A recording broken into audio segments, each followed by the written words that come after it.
विविध झालेलो ते तडक धान्याचे लोकमान्य अध्यक्ष मासे मंडळी गुरुजन वर्ग तसेच इथे उपस्थित मान्य सर्वांना माझा नमस्कार. माझे नाव तर मी आत्ता 6वी शिकत आहे. मी आज तुम्हाला भारतीय लढ्यातील थोर नेते लोकमान्य टिळकांच्याविषयी काही शब्द सांगायचे. तुम्ही शांतपणे ऐकून घ्या ही नम्र विनंती. लोकमान्य टिळकांचे पूर्ण नाव बाळ गंगाधर टिळक असे होते.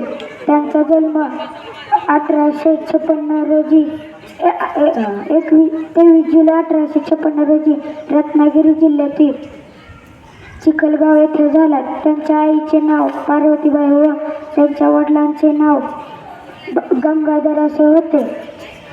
लोकमान्य व आगरकर यांनी मराठी व केसरी ही 2 वृत्तपत्रे तयार केली.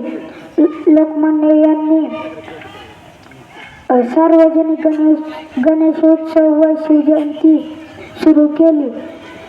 1 ऑगस्ट 1920 रोजी त्यांचे निधन झाले. एवढं मी माझ्या भाषणासोबत जय हिंद.